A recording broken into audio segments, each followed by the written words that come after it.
Hey folks, this is Sam with Slammin Salmon Guide Service. I'm making this video today because I get asked time and time again how I cure my eggs and what application that those eggs work in. The cure I'm going to show you today is my All Potskis Egg Cure.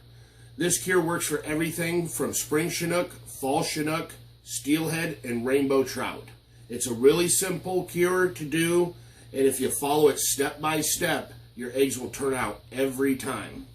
So, what I got here today is I've got some steelhead eggs that are fresh and have been refrigerated for a couple days. Okay, so what I'm going to do with these, first off, is something that a lot of people don't do, is I like to brine my eggs. The reason why I do this is because it actually dries them out a bit and makes them more susceptible to draw the juices of the egg back in, which will give you a more plump, better to fish egg. So what I use for this is I use Potskis Fire Brine. The color we're going to do today is a red, and so what I did is I used the red Fire Brine. So what I do is I take a dish and I put the eggs down in it. And what I do is I make sure and I shake this up. What that does is it mixes everything that's up inside the bottle. So then I take that and I pour it over. For 2 skeins, I'll use about a half a bottle. It's not really as important how much you put in your eggs, but what's important is how long they're in there. I like to leave mine in, depending on the size of the skeins, anywhere between an hour and a half to 2 hours. Usually about an hour and a half will do it. I like to get them good and brined up. It also makes them firmer, makes the skein around the eggs a lot more firm. And it, again, what it does is it just makes them a lot easier to fish all around. So if you take a look in here, you'll see that they are covered in the red Fire Brine. So every now and then in that hour and a half time period, what you're going to want to do is you're going to want to mix them up a little bit, just to kind of keep the juice moving around in there and keeping the brine mixed up so it doesn't settle or anything like that. It also will allow for better coverage on your eggs. So like I said, we're going to leave this in here about an hour and a half. I'll keep an eye on them, see how well that they're actually taking the brine. After that hour and a half, I'll be back to go on to the next step. Okay, I'm back. Now, these eggs have now sat in this red Fire Brine for about an hour and a half. I can see that they've taken on good color by keeping them good and mixed up through that hour and a half. So now what I'm going to do is I'm going to remove them from the Fire Brine without making too big of a mess here. And I'm going to drain them kind of in the bucket. You can see how much more red they've turned through the time of being in there. They went from kind of a, a nice pinkish red to a real nice dark red. So what I'm going to do is I'm going to sit here and drain them off a little bit. And I'm going to lay them out on a wire rack. I like to put them on some sort of rack up off the paper towels so that the color that's in the eggs doesn't absorb back in to the paper towel and away from the eggs themselves. If you put them directly on the paper towel, they will lose some of the color back into it. What you're seeing drain into the paper towel is just the excess liquid. So after I get these laid out, I'm going to let them sit once again at room temperature for about another hour, just to let them sit here and kind of drip dry off, also causing the brine that's on the eggs to dry to the egg. It's all part of the process to see what the end result will turn out. This is a really important step to let them sit out here at room temperature and dry. So we'll be back after about an hour of them sitting here drying, and I'll show you the next process of actually applying the cure and the scent to them. Okay folks, we're back. These eggs have now sat on the wire rack and they've dried for right around an hour. If you can see here, they're shiny like they're wet, but they're actually completely dried to the touch. That's part of the brining process. So now what we're going to do is we're going to add the cure and the scent and get them ready to go in the refrigerator. So what I like to do here, some people like to butterfly their eggs. These skeins actually are just about the right size to not butterfly them. And so what I'm going to do is I'm going to take these eggs and I'm going to cut them into good bait-sized pieces. I always try to cut mine a little bit larger than what I would, it's better to be too big than too small, let's say. If they're too small, you'd have to add several baits. I like to cut mine a little bigger, so then if I have to cut them down, I can. So like right now, I'm cutting them for a good spring Chinook size bait. If you're going to use them for trout, or if you're going to use them for steelhead, you can trim these baits down to a half or even a third. For springers, I like to use bigger baits, so I always cut my baits bigger. So what I'm going to do here is I'm going to start on the second one, get it cut out. I normally do this process when I get, I don't know, 10 skeins or so. During fall run, we have so many skeins of eggs that I run mass batches of it.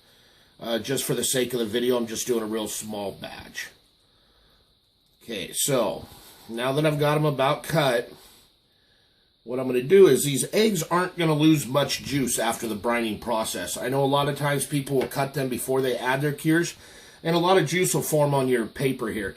As you can see, I'm losing a little bit of juice, but not too much. The brining process, again, it locks all that into the egg, so you're not losing any. So the first thing that I'm going to do is I'm going to add Potski's Firepower, which is a powdered krill. Something I've just started using in the last couple years. It absolutely will increase your strikes on your eggs. When you put it on them before you freeze or cure them, it actually will absorb into the egg, so you actually get more scent. So what I do is I lightly dust the eggs with the fire powder, a nice decent covering. I've never really felt that you can add too much powdered krill, but I just like to put a good even covering on them. So then what I'm going to do is I'm going to take the Potski Fire Cure in the bright red. Again, this cure is all things red. You can do pink, natural, orange. Potski's has a color combination for about everything. Or what a lot of guys are doing these days is they are mixing colors together, like the red and the pink. So what I'm going to do is I'm going to just do a light dusting on this. With Fire Cure, you don't need too much. And actually, if you add too much, it will dry them up. So what I'm doing is a light dusting on one side of the egg, right on top of the fire powder. Okay, now what I'm going to do, didn't get this one. Now what I'm going to do is I'm going to turn these eggs over. And you can see as I'm turning them over, kind of the juice that's coming out from where I cut the eggs. So I'm going to turn them over. You'll also notice I'm not using gloves. If you want to stay nice and clean, you can use gloves. I just never have. The Potski products actually wash off pretty easy. So now you've got the clean side of the egg. I'm going to do the same thing, repeat the step. I'm going to sprinkle them again with fire powder. The krill has really taken off. Krill is just a species of shrimp, basically, so you're adding shrimp directly to your eggs. So there, we got a good covering of the fire powder again. And now I'm going to add more of the Fire Cure. And again, light dusting. You don't want to completely saturate the egg with it. You just want to sprinkle it on. I'll show you why here in a minute. Okay. So there, you got a good dusting of it. So now what I'm going to do is I'm going to take my newspaper and I'm actually going to roll the eggs. Roll them around a little bit just to get another good covering. And again, now there you can see the juices that are coming out of the egg. You can also see the cure and everything. Okay, so they rolled up in there a little bit. A lot of folks at this point would leave them sit here and let them juice even more. I don't want to lose any of those juices that I can. So I just take any old mayonnaise jars or something that I've washed real good. And now I'm going to take these eggs and I'm going to place them in the jar. Try not to make any bigger of a mess than what I'm already going to make. Okay. So now that these eggs are in this jar, they will actually rise up with juice. Juice will leave the egg, and through the time of sitting in the refrigerator, which I'll explain in a moment, they will actually reabsorb that juice. What I like to do then is I like to take Potski's Nectar in the red coloring, and I like to give it a shake, get everything good and mixed up again. And what this is this is natural egg juices. So it's okay to add in there. It's no extra scent on top of your krill scent. What it is it's just adding more juice for these eggs to be able to absorb. So then I take that and I spray in a lot. I like to really add a lot of juice. The way I see it is, again, you can't have too much, but you can have too little. So what I've done is about a half a bottle there for the 2 skeins. I'm going to cap that and I'm going to roll them gently. What this is doing now is it's getting the fire powder and the cure into the juice. Okay, and what's going to happen here is it's going to look just soupy. And some people like a wet cure. This would be good enough to fish now, but the eggs aren't set up. So if you look in here right now, you're going to see that it's soupy. Okay, now this is a very important step. These eggs are ready to go in the refrigerator for 4 days. What I'm going to do is I'm going to put these in the fridge on the bottom rack. It's the coldest there. And what I'm going to do is every day for 4 days, I'm going to go in and I'm going to turn the jar upside down. What this does is allow the juice to get equal covering over your eggs. You can even lay it on the side, roll it if you wish. Personally, I just stand it up, let it sit there for a good 24 hours, and then turn it back upside down this way for another 24 hours. After 4 days, these eggs will completely change their way from being a soupy to more of a gummy egg, a really cured up, set egg that's going to stay on your hook. So I'm going to let these sit in the fridge for 4 days, and then I'll be back to show you how they look afterwards and what to do for the next step. Hi folks. So my eggs have now sat in the refrigerator for 4 days with me turning them back and forth. As you can see by looking inside this jar, they are a lot more of a gummy. They've absorbed a lot of the juice in there. It's really thickened up. So what I like to do at this point is I like to drain them of whatever excess juice they have. There is one important step here. You can put them directly in the freezer like this. If you're going to do that, I would cover them with more nectar. What that does is keeps the top of the eggs from freezer burning while in the jar.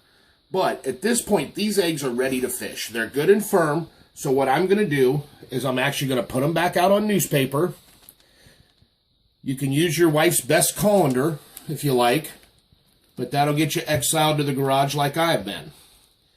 So as you can see, these eggs are more now of a gummy. You can even tell the juice is thick. It's super thick. And so you can see these eggs now have juice on them. They're a juicy egg, but they're way firmer to the touch. These eggs are ready to fish, but there's always another step. Some folks like a wet cure. This would be a wet cure, and it would work phenomenally for you.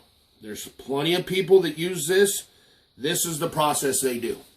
One thing that I do a lot of times, if I'm not going to use these eggs, like I mentioned before, is I'll put them in the freezer.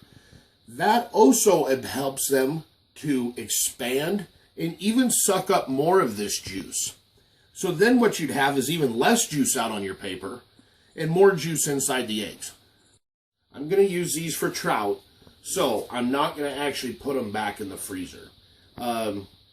When I do a mass quantity of eggs, I will then put those in the freezer, and they'll last years like that. So anyway, like I said, what I'm doing here now is I'm actually draining some more of this juice off of them. So as the juice leaves, I'll try to move them to the drier part of the newspaper to get them away from that.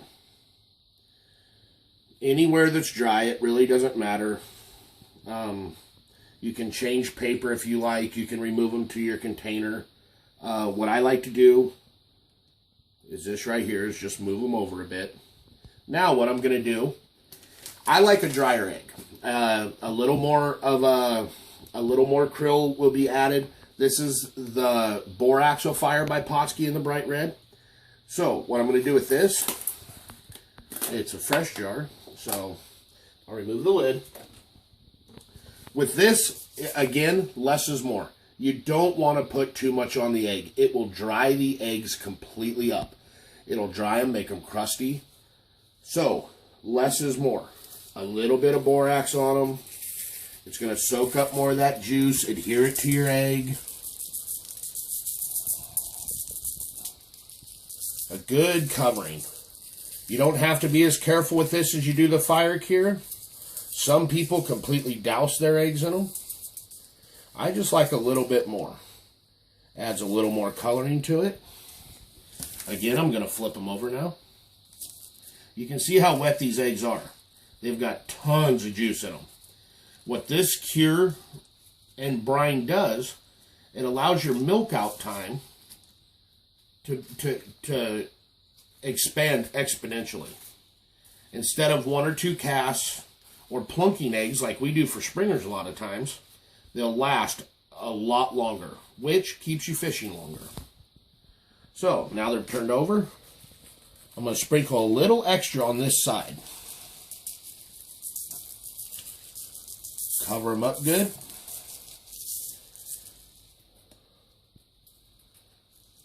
Okay. Now what I'm going to do, get all these little pieces for extra little nuggets there. I'm going to remove this same lid. Got a little extra juice in there. And I'm just going to add them right back to the jar that they came out of the fridge or freezer in. Okay. Now they're still going to be wet in here because there's enough juice in the egg that borax isn't going to absorb all of it. It's not going to dry the egg. That's not what you want to do.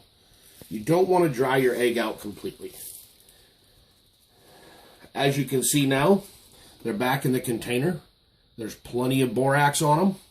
Add a little, it's a little more of the krill in there. I'm actually even going to add a little more of the borax in there on top and then give them a little shake. Not too much, just another good little covering. And then I'm going to cap it off and I'm going to roll them again.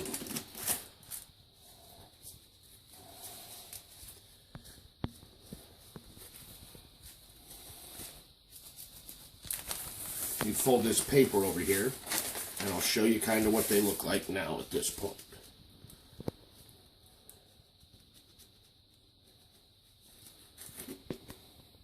Okay, when they come out now, they're good and covered, yet they're still wet and they're firm. These eggs are ready to fish and they will fish well. This is a cure I've been using for years. It's the only cure I use for every application of fishing I do. Again, you can use different colors. You can go with red, pink, natural, orange. I've even known people to catch them on yellow, green, blue. It's all in the egg. And when you use these cures, they are phenomenal. So, for all of you that are wondering how I cure my eggs and why my eggs are so successful, there it is. That is the cure that I use and the only cure that you will see me use on my boat. So thank you. I'm looking forward to doing more videos like this. I'll be back with the next one.